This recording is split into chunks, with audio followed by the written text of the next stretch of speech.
Hello दोस्तों, स्वागत है आपका। आप देख रहे हैं आपका साथी एआई चैनल। आज के वीडियो में हम देखेंगे दोस्तों रेलवे के एग्जाम में पूछे गए 100 सबसे कठिन प्रश्न। अब इन कठिन प्रश्नों को हमने पता कैसे लगाया है दोस्तों। क्या होता है जब एग्जाम की आंसर की आती है और आप हमारे साथ इसे शेयर करते हैं, तब हम उस पर लगाते हैं एआई रिसर्च, और रिसर्च के द्वारा ये पता करते हैं कि कितने ऐसे क्वेश्चन हैं इसमें से जिसमें कि स्टूडेंट को सबसे ज़्यादा दिक्कत हुई है, उन्होंने गलत इसको रॉन्ग अटेम्प्ट किया है या इसको अटेम्प्ट ही नहीं किया है। ऑन दैट बेसिस हम ने आज लेकर आए हैं आपके लिए 100 ऐसे क्वेश्चन जो कि एग्जाम्स में स्टूडेंट के लिए मुसीबत बने थे। तो इसको पूरा देखिएगा, इससे आपको जीके का ट्रेंड का पता चलेगा जो कि रेलवे पूछ रहा है। 2024 के रेलवे के एग्जाम में पूछे गए ये प्रश्न है दोस्तों, और आपके आगामी एग्जाम की दृष्टि से ये काफ़ी बेनिफिशियल होंगे।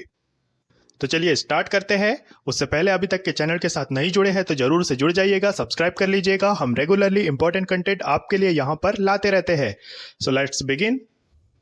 क्वेश्चंस को जीके के सब्जेक्ट वाइज अरेंज किया है दोस्तों, जैसे कि हिस्ट्री, ज्योग्राफी, पॉलिटी, इस टाइप से जितने भी इंपॉर्टेंट और कठिन प्रश्न हैं उनको समायोजित किया है यहाँ पर। तो चलिए सबसे पहले देखते हैं, हिस्ट्री से स्टार्ट करते हैं। किसने महिलाओं की शिक्षा के पक्ष में तर्क देने के लिए कुरान की आयतों की पुनर्व्याख्या की थी? तो मुमताज अली थी दोस्तों, ये भारत की समाज सेवी थी। इन्होंने कुरान के थ्रू ये बताया कि कुरान कैसे सीखने पर जोर देता है, और सीखने का अधिकार सिर्फ पुरुषों को ही नहीं है, महिलाओं को भी है। तो आयतों की पुनर्व्याख्या का श्रेय दिया जाता है मुमताज अली को भारत में, और इसके थ्रू इन्होंने मुस्लिम महिलाओं की शिक्षा के लिए काफ़ी यादगार काम किया है, तो इन्हें याद रखिएगा। नेक्स्ट है, किसने महमूद गवा को व्यापारियों के प्रमुख या मलिक उत तुज़्ज़र की उपाधि प्रदान की थी? तो ये हुमायूं शाह था दोस्तों, ये बहमनी शासक था। इसके समय में एक शख्स था महमूद गवा, ये मतलब ईरान से आया था ये व्यापार के लिए, और जो इसका व्यापारिक कौशल था, इसको देखते हुए हुमायूं शाह ने इसे बनाया था व्यापारियों का प्रमुख, और जिसको ये लोग कहते थे मलिक उत तुज़्ज़र। ठीक है, तो याद रखिएगा। नेक्स्ट है, कोच्चि में सेंट फ्रांसिस चर्च बिल्डिंग का निर्माण कब हुआ था? काफ़ी पुराना ये चर्च है दोस्तों इंडिया का, ये 1503 में बनाया गया था पुर्तगालियों द्वारा। ठीक है, इसके बाद में कई बार ब्रिटिशों ने, फ्रांसीसियों ने इसको पुनरुद्धार इसका किया है, लेकिन हमको याद रखना है कि 1503 में पुर्तगालियों ने इसे बनाया था। आपको याद होगा 1498 में पहला पुर्तगाली वास्को डी गामा आया था, जिसने समुद्री मार्ग की खोज की थी। तो उसके बाद ही पुर्तगालियों द्वारा 1503 में ये बनाया गया था। और इसमें एक चीज़ ये मानी जाती है कि जब तीसरी बार वास्को डी गामा भारत आया तो उसकी यहीं पर मृत्यु हो गई थी, कोच्चि में ही। तो इसी चर्च में इसको दफनाया भी गया था, है ना। तो हालांकि बाद में इसको शिफ्ट कर दिया था, पर याद रख लीजिएगा कभी अगर पूछ लिया जाए तो। ओडिशा के जाजनगर के शासक भानुदेव द्वितीय ने दिल्ली के सुल्तान खालिस्तान के विरुद्ध वारंगल के राय रुद्रदेव की सहायता की थी। तो ये गयासुद्दीन तुगलक था दोस्तों, जिसने 1321 में वारंगल पर आक्रमण किया था। ठीक है, उस समय वहां पे काकतीय वंश का शासक था और उसके राजा थे रुद्रदेव प्रताप। ठीक है, लेकिन जो ये थे भानुदेव द्वितीय, जो कि उड़ीसा या उस समय कलिंग कहा जाता था जिसे, वहां के शासक थे। इन्होंने हेल्प की थी रुद्रदेव की, और उसकी वजह से हुआ ये था कि गयासुद्दीन तुगलक को पीछे लौटना पड़ा था वापस। ठीक है, लेकिन ये 1321 में हुआ था। फिर 1323 में ये भेजता है एमबीटी यानी कि मोहम्मद बिन तुगलक को यहाँ पर, और वो फिर कब्जा कर लेता है इसको, मतलब जीत लेता है इसको और कब्जा लेता है। किस मुगल राजकुमार ने मलिक अंबर के साथ गठबंधन किया और अपने पिता के खिलाफ विद्रोह किया? तो ये शाहजहाँ था दोस्तों, जिसने मलिक अंबर के साथ गठबंधन कर लिया था। एक्चुअली क्या था कि जहांगीर तो मतलब एक थोड़ा सा नशेड़ी किस्म का आदमी था ना, तो अपने अंतिम टाइम पे मेनली वहाँ पर नूरजहाँ का ही प्रशासनिक व्यवस्था चलती थी। तो नूरजहाँ जो थी ये जहांगीर की 20वीं वाइफ थी, और जो शाहजहाँ था ये इसका पहली वाइफ जगत गोसाई का बेटा था। तो शाहजहाँ और नूरजहाँ के बीच में कोई ठीक ठाक संबंध रहे नहीं होंगे।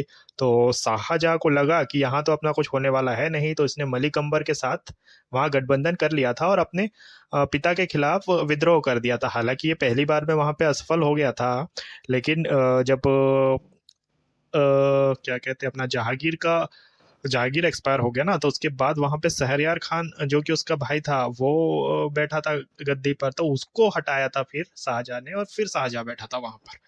ठीक है, तो याद रखिएगा मलिक अंबर के साथ जो डील की थी ये शाहजहाँ ने की थी।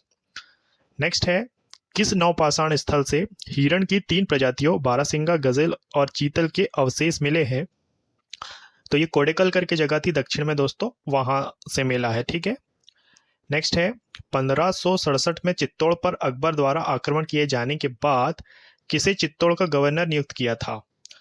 तो आसफ खान को बनाया था दोस्तों इसने। जब ये चित्तौड़ जीत लिया था 1567 में अकबर ने, तो उसके बाद आसफ खान को वहां का गवर्नर बना दिया था। नेक्स्ट है मुस्लिम नेताओं में से किसने सबसे पहले द्विराष्ट्र का सिद्धांत प्रतिपादित किया था? तो ये मोहम्मद इकबाल थे दोस्तों, जो कि सारे जहां से अच्छा गीत के लिए जाने जाते हैं। इनने सबसे पहले द्विराष्ट्र का कॉन्सेप्ट दिया था। इनका मानना था कि 2 राष्ट्र होने चाहिए, भारत और पाकिस्तान।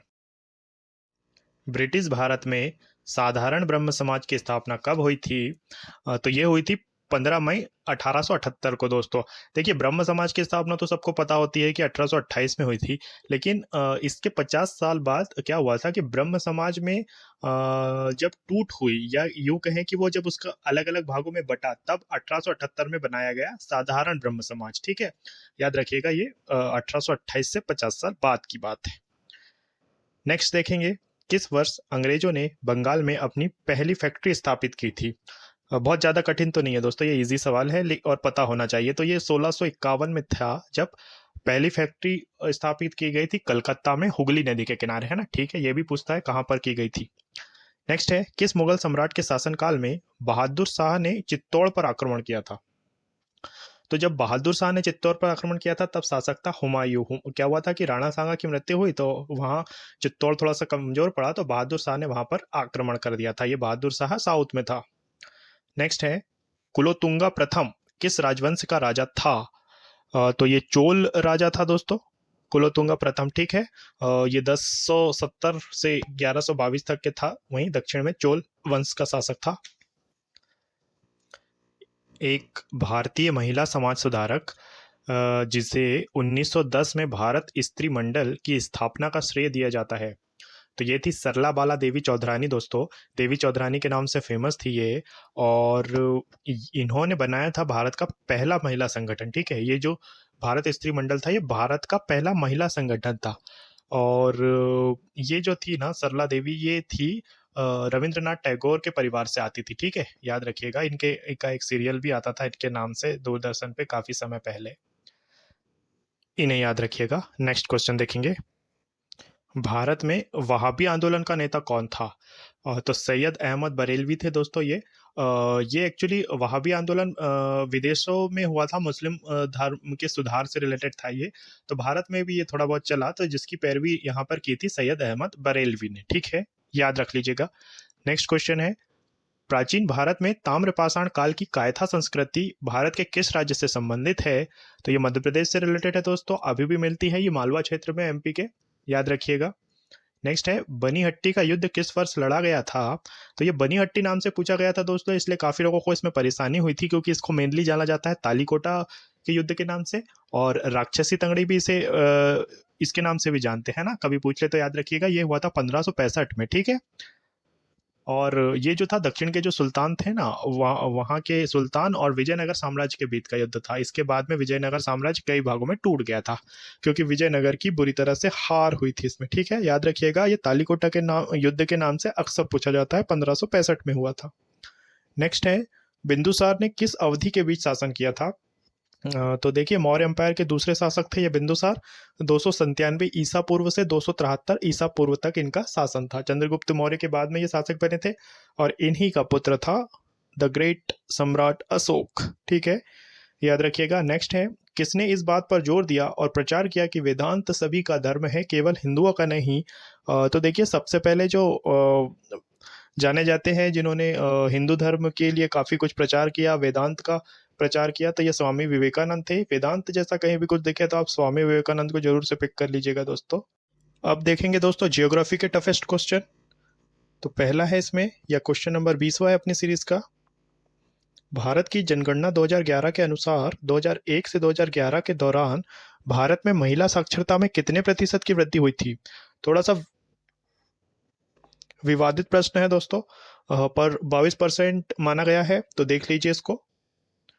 नेक्स्ट है, जनगणना 2011 के अनुसार किस केंद्र शासित प्रदेश में जनसंख्या वृद्धि सबसे अधिक थी? तो ये दमन और द्वीप में थी दोस्तों, जनगणना 2011 के अनुसार जनसंख्या वृद्धि सबसे अधिक। नेक्स्ट है, मेघना नदी की मुख्य धारा बराक नदी किस राज्य से निकलती है? तो ये मणिपुर से निकली है दोस्तों। बराक नदी के बारे में है, ये जो मेघना नदी है ये बांग्लादेश की नदी है, और बराक नदी पूर्वी भारत से होते हुए जाती है बांग्लादेश में और मिलती है मेघना नदी में। ठीक है, तो ये भी याद रखिएगा, कभी मेघना नदी के बारे में पूछ ले तो ये बांग्लादेश की नदी है, और बराक नदी है मणिपुर से निकलती है। नेक्स्ट है, भारत की किस वर्ष की जनगणना में सर्वाधिक लिंगानुपात दर्ज किया गया है? तो 1901 में हुआ है दोस्तों ये, जब सर्वाधिक लिंगानुपात दर्ज किया गया था। ठीक है। नेक्स्ट है, किस प्रकार के वनों में चित्तेदार हिरण पाए जाते हैं? तो ये पर्णपाती वन, यानी कि जो अपने पत्ते गिराते हैं, ऐसे वनों में ये पाए जाते हैं। ये जो चित्तेदार हिरण है ये नदी के किनारे अक्सर पाए जाते हैं, क्योंकि ये बहुत अच्छा तैर सकते हैं। नेक्स्ट है, उष्णकटिबंधीय सदाबहार वनों में व्यावसायिक रूप से महत्वपूर्ण कौन सा पेड़ पाया जाता है? तो आबनूस था दोस्तों, ये क्वेश्चन पेपर में आया था, तो इसमें आबनूस था, लेकिन मैंने आबनूस, महोगनी, शीशम, रबर, सिरकोना, रोजवुड सारे ही ले लिए हैं, ताकि नेक्स्ट टाइम दूसरे ऑप्शन के साथ भी पूछा जा सकता है। और एक और क्वेश्चन ऐसा भी बना था कि आबनूस, शीशम और सिनकोना ये किस प्रकार के वनों में पाए जाने वाले पेड़ है? तो इसका आंसर उष्णकटिबंधीय सदाबहार वन था। तो इस तरीके से दो क्वेश्चन ये बने थे, है ना, याद रखिएगा। बहुत कम लोग इसको सही आंसर कर पाए थे। नेक्स्ट है, भारत में कृषि के संदर्भ में बरानी क्या है? तो ये जो बरानी का मतलब होता है कि वर्षा आधारित कृषि, यानी कि सिंचाई वगैरह के लिए दूसरी किसी चीज की उपलब्धता नहीं होती है, केवल वर्षा पे आधारित होती है। और भारत में मोस्टली इसी तरीके से कृषि होती भी है दोस्तों। कई सारे बड़े भाग पर कृषि के लिए वर्षा पर ही निर्भर है भारत के किसान। तो याद रखिएगा बरानी कृषि को।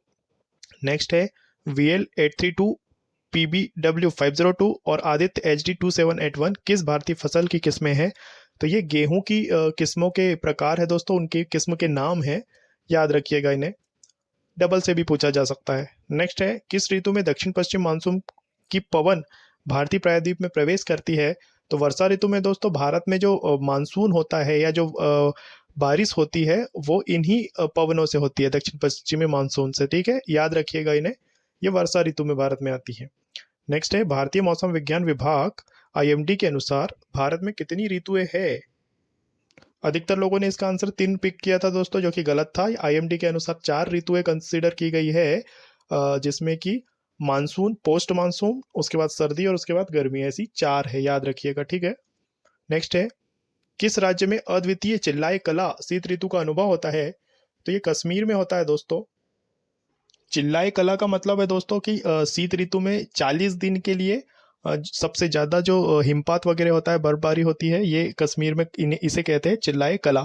और दो चीज याद रखिएगा दोस्तों, एक तो चिल्लाए खुर्द जो कि 20 दिन का समय होता है, और उसके बाद एक होता है चिल्लाए बच्चा जो कि 10 दिन का समय होता है। ठीक है, कश्मीर में प्रचलित है, अगर कभी पूछा जाए नेक्स्ट में तो याद रखिएगा। नेक्स्ट है दोस्तों, एल नीनो एक संकीर्ण गर्म धारा है जो कभी कभी खालिस्तान के तट पर उत्पन्न होती है। तो पेरू के तट पर उत्पन्न होती है दोस्तों। प्रशांत महासागर में क्या होता है, जब वहां का पानी गर्म हो जाता है तो वहां से गर्म धाराएं ऊपर की ओर उठने लगती है, और ये भारत में भी आती है, भारत में भी अफेक्ट करती है। आपने कभी सुना होगा न्यूज वगैरह में एल नीनो इफेक्ट। तो इसकी वजह से भारत का मौसम गड़बड़ा जाता है, गर्मी बढ़ जाती है, बारिश में कमी होती है। ठीक है, तो ये ऑप्शन वाइज पेरू था दोस्तों। ठीक है, याद रखिएगा। नेक्स्ट है, भारतीय मौसम विज्ञान विभाग के अनुसार अक्टूबर से दिसंबर तक कौन सी ऋतु देखी जा सकती है? तो ये पोस्ट मानसून ऋतु थी दोस्तों। मोस्टली लोगों ने इसको इसलिए गलत कर दिया था और सर्दी को पिक कर लिया था, क्योंकि पोस्ट मानसून के बारे में नहीं सुना था किसी ने। पर 4 ऋतुएं याद रखिएगा, पहला मानसून, दूसरा पोस्ट मानसून, तीसरा सर्दी और फिर गर्मी, इस टाइप से 4 ऋतुएं। ठीक है, अब पॉलिटी के क्वेश्चन करते हैं दोस्तों, जो कि टफेस्ट थे, जिनको कि करने में स्टूडेंट्स को दिक्कत आई थी। तो 33वां नंबर का क्वेश्चन है दोस्तों, चुनाव सुधार के लिए किस वर्ष में दिनेश गोस्वामी समिति का गठन किया गया था? तो ये 1990 में बनाई गई थी चुनाव और सुधार से रिलेटेड समिति दोस्तों। दिनेश गोस्वामी समिति को याद रखिएगा, चुनाव सुधारों से लिंक करके, जो कि 1990 में बनी थी। नेक्स्ट है, किस वर्ष में राज्यसभा में आचार समिति का गठन किया गया था? तो ये 1997 में किया था दोस्तों। राज्यसभा में सांसदों का व्यवहार क्या कुछ होना चाहिए, इसके लिए ये बनाई गई आचार समिति थी 1997 में।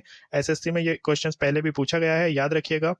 अभी रिसेंट में रेलवे एग्जाम में पूछा गया था। नेक्स्ट है, भारतीय संविधान को वकीलों का स्वर्ग और आम नागरिक के लिए समझना कठिन ये किसने कहा था? तो ये आइवर जेनिंग्स थे, जो कि ब्रिटिश वकील थे एक। इन्होंने कहा था। देखिए, आपने भी अगर इसको थोड़ा बहुत पढ़ा होगा तो इसकी टर्मिनोलॉजी यूज़ होती है एक इस तरीके से, जैसे कि न्यायालय वगैरह में यूज़ होती है, या वकीलों की लैंग्वेज है इस तरीके से। थोड़ा सा इसकी जो लैंग्वेज है ये न्यायालय में जिस तरीके की लैंग्वेज यूज़ होती है उसके समान है, इसलिए इसको ऐसा कहा गया था। और थोड़ा सा इसको समझना मुश्किल कभी कभी हो जाता है। नेक्स्ट है, कौन सा अनुच्छेद कुछ केंद्र शासित प्रदेशों के लिए विनिमय बनाने हेतु राष्ट्रपति की शक्तियों से संबंधित है?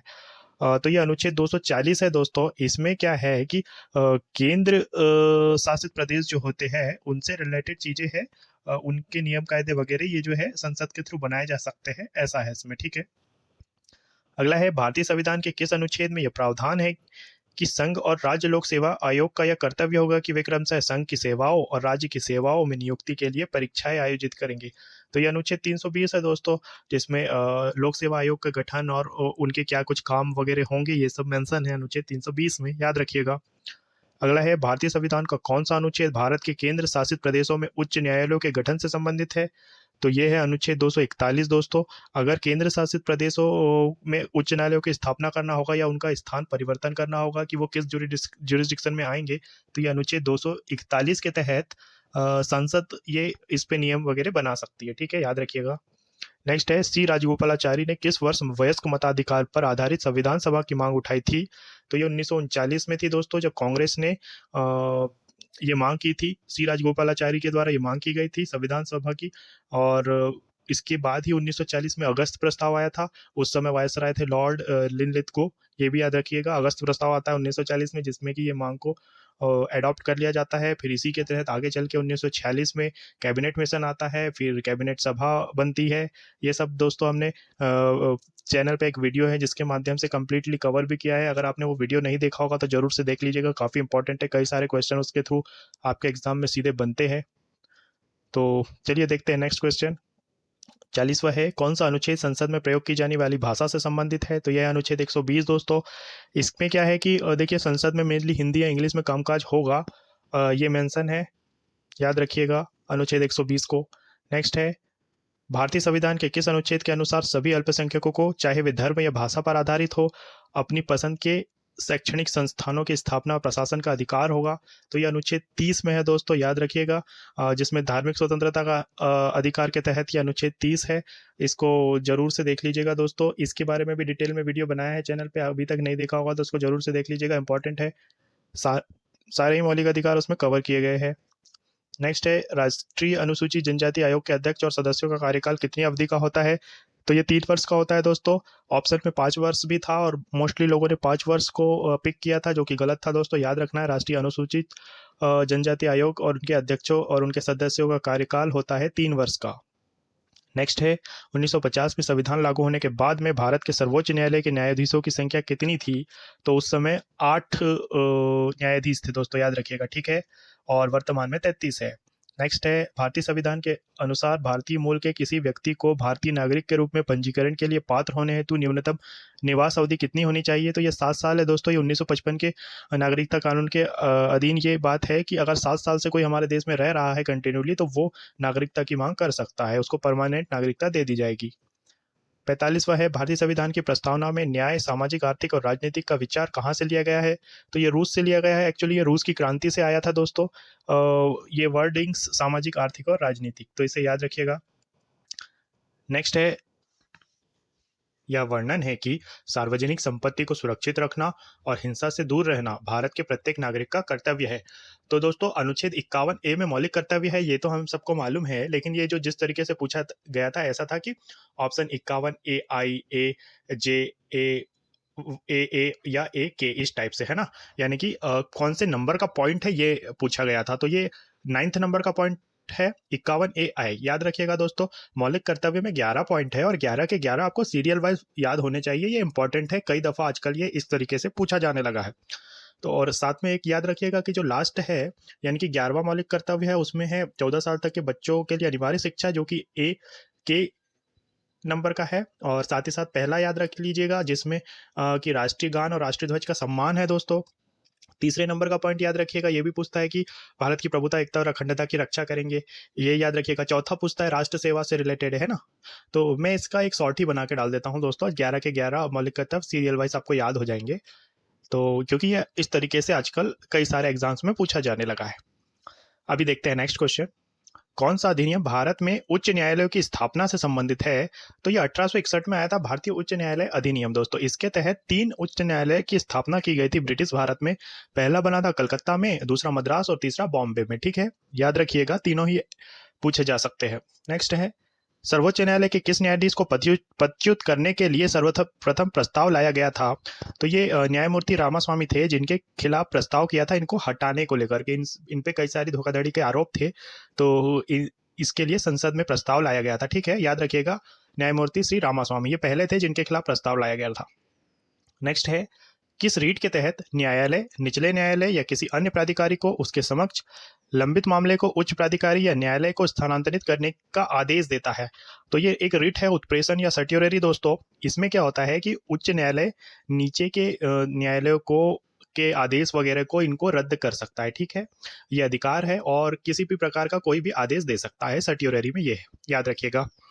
नेक्स्ट क्वेश्चन है, भारतीय संविधान का कौन सा अनुच्छेद संघ की कार्यकारी शक्ति की सीमा से संबंधित है? तो ये अनुच्छेद 73 है दोस्तों। देखिए क्या है इसमें कि संघ सूची से रिलेटेड किसी भी विषय पर संघ कानून बना सकता है और उसकी क्या कुछ सीमाएं होगी, कैसे कैसे बना सकता है, ये कुछ सब कुछ अनुच्छेद 73 में है। ठीक है, नेक्स्ट है, नागरिकता अधिनियम 1955 में नागरिकता खोने के कितने तरीके निर्धारित किए गए हैं? तो रेलवे ने जो इसका आंसर लिया है दोस्तों, ये 5 है, और जब मैं इसको देख रहा था तो ये मुझे 3 मिला था। तो इसको आप जरूर से खुद से वेरीफाई करेंगे, क्योंकि ये उस समय भी इस पे आपत्ति लगी थी इस क्वेश्चन पे, पर रेलवे ने इसको 5 ही माना था। तो इसको खुद से क्लियर करना है, या मैं जैसे ही इसको क्लियर कर लूंगा, रेक्टिफाई कर लूंगा, आपको बता दूंगा। तो अभी के लिए इसको 5 कंसिडर कर लीजिएगा, बाकी इसको आपको वेरीफाई जरूर से करना है। नेक्स्ट है, भारतीय संविधान के अनुसार किसे राज्य के राज्यपाल का मुख्य सहायक या और सलाहकार माना जाता है? तो राज्य के मुख्यमंत्री है दोस्तों। देखिए, राज्यपाल तो राज्य का हेड होता है, लेकिन सारे जो कार्य वगैरह है ये सब मुख्यमंत्री ही के द्वारा होते हैं। ठीक है, तो जो प्रमुख राज्यपाल का सहायक होगा ये मुख्यमंत्री होगा। थोड़ा सा ट्रिकी क्वेश्चन है, लेकिन जैसे ऑप्शन थे मुख्यमंत्री और गृह मंत्री या इस टाइप के जो ऑप्शन थे, आप इजीली पिक कर लेते वहां पे। अब आगे इकोनॉमिक्स के क्वेश्चन देखेंगे दोस्तों। 50 क्वेश्चन हो चुके हैं दोस्तों। वीडियो को लाइक जरूर से कर लीजिएगा, चैनल को सब्सक्राइब जरूर से कर लीजिएगा। आपके लिए इंपॉर्टेंट सेलेक्टेड कंटेंट हम रेगुलरली यहाँ पर लाते रहते हैं। चलिए देखते हैं इकोनॉमिक्स के टफेस्ट क्वेश्चन दोस्तों, जो कि रेलवे एग्जाम में पूछे गए थे। भारत में गरीबी का आकलन करने के लिए किस विधि का उपयोग किया जाता है? तो ये हेड काउंट अनुपात है दोस्तों, या हेड काउंट रेशियो है। इसके अनुसार भारत में गरीबी का आकलन किया जाता है। ठीक है, याद रखिएगा, ये गरीबी रेखा के निर्धारण का, उससे कितने लोग नीचे है, ये अनुपात डिसाइड करने का एक पैमाना है। ठीक है, नेक्स्ट है, भारत में विनिवेश आयोग की स्थापना कब हुई थी? तो ये 1996 में हुई थी। 1992 में भारत में उदारीकरण आया था, उसके बाद 1996 में विनिवेश आयोग की स्थापना होती है। विनिवेश के माध्यम से जो प्राइवेटाइजेशन वगैरह होता है ना, सार्वजनिक उपक्रमों की कंपनीज में, ये इसी के तहत किया जाता है, याद रखिएगा। नेक्स्ट है, किस समिति ने समान संदर्भ अवधि या यूनिफॉर्म रेफरेंस पर के विरुद्ध मिश्रित संदर्भ अवधि या मिक्स्ड रेफरेंस पीरियड के उपयोग की सिफारिश की थी? तो ये तेंदुलकर समिति थी, जो कि गरीबी रेखा से रिलेटेड चीज़ों के लिए थी, और यूआरपी के बदले एमआरपी का प्रयोग की इन्होंने सिफारिश की थी। ठीक है, याद रखिएगा, इकोनॉमिक्स में दोस्तों क्वेश्चंस को इंग्लिश में रीड करने की कोशिश किया कीजिए, इससे ये आसान लगते हैं और आपके लिए गेसिंग भी इसमें आसान हो जाती है। अगला है, कौन सी नाबार्ड की सहायक कंपनी व्यक्तियों और अन्य कानूनी संस्थाओं को ऋण सुविधा प्रदान करने का लक्ष्य निर्धारित करती है? तो ये नैब समृद्धि योजना है दोस्तों। ठीक है, ये जो है नैब, ये नाबार्ड से लिया गया है और समृद्धि है। ठीक है, तो ये जो कंपनी है, ये नाबार्ड यानी कि जो कृषि से रिलेटेड चीज़ों के लिए बैंक है, उसकी एक कंपनी है, उसकी सहायक कंपनी है। ठीक है, याद रखिएगा। नेक्स्ट क्वेश्चन है, विनिवेश क्या है? तो देखिए, निवेश का जो अपोजिट है वो विनिवेश है। यानी कि मान लीजिए एक कोई कंपनी है, वो अपने शेयर्स को बेच रही है, तो वो जो कर रही है वो विनिवेश है, और आप जो उसको परचेस कर रहे हो तो आप निवेश कर रहे हो। ठीक है, तो निवेश और विनिवेश, आई होप आपको ये समझ आया होगा।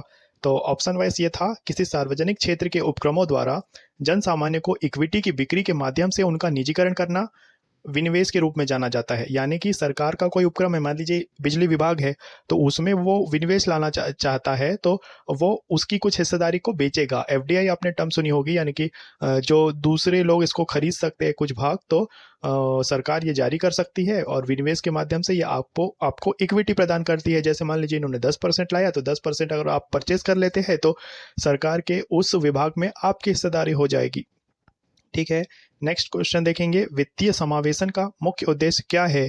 तो देखिए, देश की अब तक की सेवा न पाने वाली बड़ी आबादी को उचित लागत पर वित्तीय सेवाएं प्रदान करना वित्तीय समावेशन का उद्देश्य है। आपने जनधन योजना वगैरह सुना होगा ना, जिसमें कि कई सारे बैंक खाते खोले गए थे। देखिए, जो लोग वंचित वर्ग है, जिनको कि अभी तक के फंड से रिलेटेड, वित्तीय चीज़ों से रिलेटेड सुविधाओं का लाभ नहीं मिला है, तो उनको सुविधाएं प्रदान करने का ही हम वित्तीय समावेशन के नाम से जानते हैं। ठीक है, याद रखिएगा। थोड़ी सी टर्म्स कठिन लगती है पढ़ने में, क्योंकि हमारे रेगुलर यूज़ के लिए होती है दोस्तों, लेकिन इकोनॉमिक्स इजी होती है, बस उसको थोड़ा सा समझने की बात होती है। नेक्स्ट है, कृषि उपज का वह भाग जो किसानों द्वारा बाजार में बेचा जाता है क्या कहलाता है। तो ये विपणन अधिशेष या मार्केटेड सरप्लस होता है दोस्तों। देखिए, इसका मतलब ये है कि किसान जितना भी फसल या अनाज उगाएगा पूरा नहीं बेचेगा, वो अपने उपभोग के लिए कुछ चीज़ें रखेगा, तो उतना माइनस करने के बाद वो जितनी चीज़ें बेचता है उसको वो विपणन अधिशेष बोलता है। ठीक है, इसे ऐसे याद रखिएगा। नेक्स्ट है, हेड काउंट रेशो की सही परिभाषा क्या है। तो देखिए, गरीबी रेखा से नीचे रहने वाली जनसंख्या का अनुपात ही हेड काउंट रेशो कहलाता है। ठीक है, इसको इसकी परिभाषा के रूप में जरूर से याद रखिएगा, ये क्वेश्चन रिपीट होते रहता है। देखते हैं आर्ट एंड कल्चर के कुछ क्वेश्चन दोस्तों, जो कि काफ़ी कठिन थे। तो 61वां नंबर का क्वेश्चन है, भारत के केरल राज्य के कोची शहर में बोलगट्टी पैलेस किस स्थापत्य शैली में बनाया गया था। तो ये डच लोगों ने ही बनाया था दोस्तों, डच स्थापत्य शैली का। तो जो डचों के गवर्नर हुआ करते थे वो वहाँ पर बोलगट्टी पैलेस में रहते थे। बोलगट्टी एक द्वीप है केरल में। ठीक है, ये भी याद रखिएगा कभी पूछा जाए तो। नेक्स्ट है, गोवा में बेसिलिका ऑफ बॉम जीसस के निर्माण के लिए इस्तेमाल किया गया पत्थर किस स्थान से लाया गया था। तो ये बसीन से लाया गया था, और ये एक चर्च है दोस्तों, है ना, बेसिलिका ऑफ बॉम जीसस। ये 16वीं सदी में बना था, गोवा में काफ़ी फेमस है, याद रखिएगा, है ना। ये भी पूछा जाता है कि ये चर्च कहाँ पर है। नेक्स्ट है, कौन सा राज्य झूरी नृत्य के लिए जाना जाता है जो झूमर से जुड़ा है और इसमें पुरुष और महिलाएं दोनों गाते और नृत्य करते हैं। तो ये हिमाचल प्रदेश का नृत्य है, झूरी नृत्य दोस्तों। ठीक है, काफ़ी फेमस है, पूछा जाता है बार बार ही, याद रखिएगा। नेक्स्ट है, ललितगिरी बौद्ध स्थल कहाँ स्थित है। तो ये उड़ीसा के कटक जिले में है दोस्तों। ठीक है, ललितगिरी बौद्ध स्थल याद रखिएगा, ये और पूछा जाने की संभावना है इसकी। नेक्स्ट है, किसे जयपुर अतरौली घराने की स्थापना विशेष रूप से तबला वादन के क्षेत्र में उनके योगदान के लिए जाना जाता है। तो यह है उस्ताद अल्लादिया खान, जिन्होंने जयपुर अतरौली घराने की स्थापना की थी। तबला से रिलेटेड है दोस्तों ये घराना, याद रखिएगा, इंपॉर्टेंट है। नेक्स्ट है, कोच्चि में सेंट फ्रांसिस चर्च इमारत के वास्तुकार कौन थे। तो पेड्रो अल्वारेज डी कैप्रेल, इनको याद रखना है कोच्चि में सेंट फ्रांसिस चर्च के लिए। एक चीज और याद रखनी है, सेंट फ्रांसिस चर्च कहाँ है, कोच्चि में है, केरल में है। नेक्स्ट है, थाट पद्धति के अंतर्गत हिंदुस्तानी रागों को व्यवस्थित करने का श्रेय किसे दिया जाता है। तो पंडित विष्णु नारायण भातखंडे थे, इन्होंने एक भारतीय संगीत की पद्धति या थाट सिस्टम डेवलप किया था। ठीक है, इसमें इन्होंने व्यवस्थित किया है हिंदुस्तानी रागों को। नेक्स्ट है, किसे कर्नाटक संगीत का पितामह के रूप में सम्मानित किया जाता है। तो ये पुरंदरदास है, जिन्हें हम जानते हैं कर्नाटक संगीत पितामह के रूप में। बुक्स एंड ऑथर से रिलेटेड क्वेश्चन करेंगे दोस्तों आगे की, काफ़ी टफ थे, कई लोगों ने ये चीज़ें गलत की थी, इसलिए इनको लेकर आए हैं आपके सामने। ध्यान से देखिएगा, एक एक क्वेश्चन को, ये रिपीट हो सकते हैं। तो 69th है, rays and ways of Indian culture, ये बुक किसने लिखी है। तो डीपी दुबे की बुक है। ठीक है दोस्तों, ये rays and ways of Indian culture. Women freedom fighters of India, ये बुक किसने लिखी है। तो ये संजय यादव के द्वारा लिखी गई बुक है, women freedom fighters of India. Next है, मास्टरपीस ऑफ विजयनगर आर्ट, किसने लिखा है। तो ये बुक है डॉक्टर सिंदगी राजशेखर की। ठीक है, masterpiece of Vijayanagar is the book of doctor Sindagi Rajashekhar. Next है, किस महिला समाज सुधारक ने पूना में घर पर ही शिक्षा प्राप्त की तथा स्त्री पुरुष तुलना नामक पुस्तक प्रकाशित की। तो ये ताराबाई शिंदे थी दोस्तों, महाराष्ट्र से रिलेटेड है, याद रखिएगा ताराबाई शिंदे को, जिन्होंने लिखी है स्त्री पुरुष तुलना नामक एक बुक। नेक्स्ट है, कहानी पुस्तक द एंड ऑफ इमेजिनेशन के लेखक कौन कौन है। तो ये द एंड ऑफ इमेजिनेशन, ये अरुंधति रॉय की बुक है दोस्तों। ठीक है, अरुंधति रॉय की तो जितनी भी बुक्स है आप सारी की सारी जरूर से याद रखिएगा, एसएससी और रेलवे की ये फेवरेट राइटर है, इनके बारे में अक्सर पूछा ही जाता है। नेक्स्ट है कथा सरित सागर खालिस्तान में रचित कहानियों का एक संग्रह है। तो ये संस्कृत भाषा की कहानियों का संग्रह है दोस्तों, ठीक है। कथा सरित सागर ये संस्कृत की बुक है। नेक्स्ट है कहानी पुस्तक डॉलर बहू किसने लिखी है। तो ये डॉलर बहू लिखी है डॉक्टर सुधा मूर्ति ने, ठीक है। याद रखिएगा सुधा मूर्ति जी को डॉलर बहू के लिए। ये तो 2-3 बार ही रिपीट हुआ वाला क्वेश्चन है। नेक्स्ट है अमर जीवन पुस्तक किस भाषा में लिखी गई है। तो ये बंगाली भाषा में लिखी गई बुक है दोस्तों अमर जीवन। अभी तक के होता ये था कि बुक और राइटर्स पूछा जाता था, लेकिन अब ये ट्रेंड है कि ये भी पूछा जा रहा है कि ये चीजें किस भाषा में की गई है। अवार्ड्स के कुछ क्वेश्चन देखते हैं दोस्तों।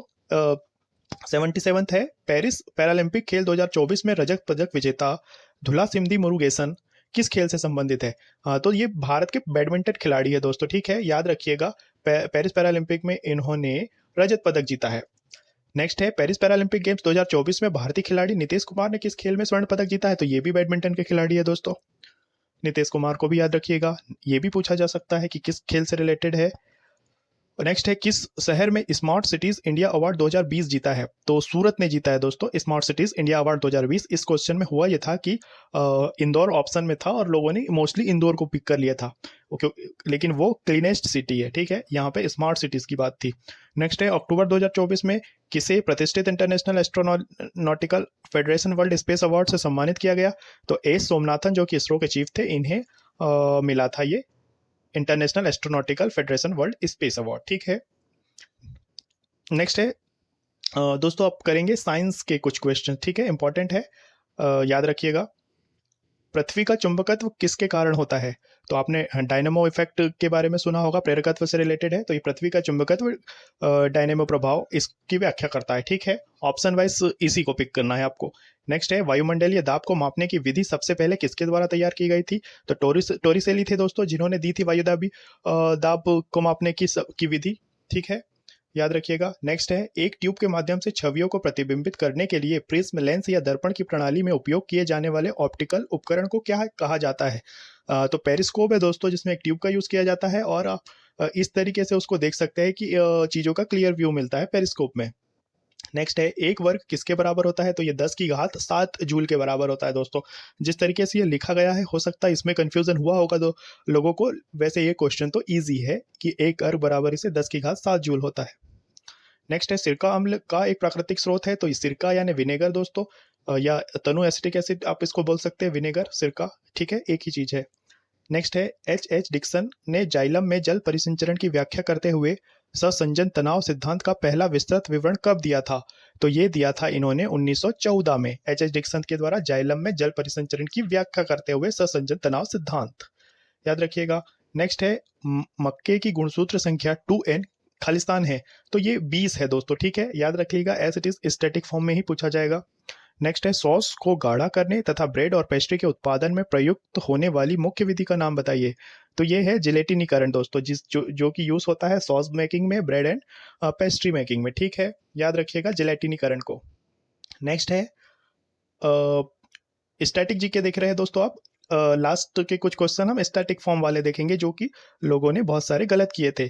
तो भारतीय प्रधानमंत्री राजीव गांधी और अकाली नेता हरचंद सिंह लोंगोवाला द्वारा राजीव लोंगोवाल शांति समझौते पर हस्ताक्षर किस वर्ष किए गए थे। तो ये 1985 में दोनों के बीच शांति समझौता हुआ था दोस्तों। ये अकाली नेता हरचंद सिंह, ये महाराष्ट्र के नेता थे और कई सारी चीजों को लेकर के इन्होंने आंदोलन किया था। कोई एक चीज नहीं थी इसमें, काफी सारे विषय थे। तो ये जब 1985 में राजीव गांधी प्रधानमंत्री थे तब उन दोनों के बीच में हुआ शांति समझौता है। अगर आपको याद रहता कि राजीव गांधी कब से कब तक के पीएम थे तो आप इसको इजीली पिक कर लेते। 1985 की बात है ये। नेक्स्ट है वज्रगिरी बौद्ध मठ कहाँ स्थित है। तो ये ओडिशा में स्थित है दोस्तों। ये और पूछा जाएगा, निश्चित है, इसे जरूर से याद रखिएगा। नेक्स्ट है लखनऊ और गाजीपुर को जोड़ने वाले उत्तर प्रदेश के पूर्वांचल एक्सप्रेस वे का उद्घाटन भारत के प्रधानमंत्री द्वारा किस वर्ष किया गया था। तो ये रिसेंटली मोदी जी ने 2021 में किया था दोस्तों, पूर्वांचल एक्सप्रेस वे का उद्घाटन, ठीक है, जो कि लखनऊ को गाजीपुर से जोड़ता है। नेक्स्ट है भारत में विक्टोरिया मेमोरियल का वास्तुकार कौन था। तो विक्टोरिया मेमोरियल के लिए जाना जाता है विलियम एमरसन को, ठीक है, इन्होंने इसको बनाया था, याद रखिएगा। नेक्स्ट है भारत में भारतीय साक्ष्य विधेयक किस वर्ष पारित किया गया था। तो ये 2023 में पारित किया गया है दोस्तों और 1 जुलाई 2024 से लागू किया गया है, ठीक है, याद रखिएगा। ये भी पूछा जा चुका है कि ये कब से लागू हुआ है। तो ये लागू हुआ है 1 जुलाई 2024 से और ये आया था विधेयक और पारित हुआ था 2023 में। नेक्स्ट है काशीराम द्वारा बहुजन समाज पार्टी की स्थापना किस वर्ष की गई थी? तो 1984 में की थी दोस्तों, याद है। इससे पहले क्वेश्चन बना था कि बहुजन समाज पार्टी की स्थापना किसने की थी, तो ये काशीराम जी ने की थी। अब बना है कि कब की थी, तो ये 1984 में की थी। नेक्स्ट है ममता बनर्जी द्वारा ऑल इंडिया तृणमूल कांग्रेस की स्थापना कब की गई थी? तो 1998 में की गई थी दोस्तों। ये कांग्रेस से हटकर बनी हुई पार्टी है, पहले ये कांग्रेस में ही शामिल थी, इन्होंने फिर अपनी पार्टी बनाई है अलग होकर के 1998 में, और अभी ये कलकत्ता यानी कि बंगाल की मुख्यमंत्री है। नेक्स्ट है संयुक्त सैन्य अभ्यास हरिमऊ शक्ति 2022 28 नवंबर को शुरू हुआ, जो भारतीय सेना और किस सेना के बीच एक वार्षिक प्रशिक्षण कार्यक्रम है। तो ये देखिए हरिमऊ शक्ति जो है ये भारत और मलेशिया के बीच में होता है। ये आपको हमेशा ही याद रखना है कि ये हरिमऊ शक्ति किन और किन देशों के बीच होता है। तो ये भारत और मलेशिया के बीच होने वाला सैन्य अभ्यास है हरिमऊ शक्ति। नेक्स्ट क्वेश्चन है दोस्तों, नेताजी सुभाष चंद्र बोस अंतर्राष्ट्रीय हवाई अड्डा कहाँ किस शहर में स्थित है? तो ये कोलकाता में है दोस्तों, याद रखिएगा। नेक्स्ट है भारतीय राष्ट्रीय कांग्रेस के अध्यक्ष बनने वाली प्रथम भारतीय महिला कौन सी थी? तो ये सरोजनी नायडू थी दोस्तों। क्या हुआ कि भारतीय को वर्ड को लोगों ने शायद इसमें ध्यान नहीं दिया होगा, क्योंकि ऑप्शन में एनी बेसेंट भी था, तो मोस्टली लोगों ने एनी बेसेंट पिक कर लिया था। नेक्स्ट है किस कर्नाटक गायक को भारत की कोकिला के नाम से भी जाना जाता है? तो ये MS सुब्बलक्ष्मी है, जिन्हें हम कर्नाटक की है ये गायिका, जिनको हम भारत की कोकिला के नाम से जानते हैं। नेक्स्ट है भारत का पहला कृत्रिम उपग्रह खालिस्तान भारतीय अंतरिक्ष अनुसंधान संगठन द्वारा अंतरिक्ष में प्रक्षेपित किया गया था। तो ये आर्यभट्ट था दोस्तों, जो कि 1975 में भारत ने लॉन्च किया था। भारत का पहला कृत्रिम उपग्रह था दोस्तों ये। तो ये कुल 100 क्वेश्चन अपन ने ऐसे देखे दोस्तों, जो कि रेलवे एग्जाम में पूछे गए थे 2024 की, और मोस्टली लोगों ने स्टूडेंट्स ने इनको गलत किया था। आई होप कि इनसे आपको एक जीके का ट्रेंड समझ में आया होगा, आपको पता होगा कि किस स्तर के क्वेश्चन पूछे जा रहे हैं, और आपको इससे नॉलेज लगेगा कि आपको किस तरीके से अपनी तैयारी को आगे बढ़ाना है। इसी तरह के इंपॉर्टेंट फैक्ट्स के साथ हम रेगुलरली आपके साथ जुड़ते रहेंगे। तो अगर अभी तक के चैनल को सब्सक्राइब नहीं किया है तो जरूर से कर लीजिएगा, और आपके एग्जाम्स के लिए आपको ऑल द बेस्ट। मिलते हैं जल्दी ही नेक्स्ट वीडियो में कुछ इंपॉर्टेंट फैक्ट्स और क्वेश्चन के साथ।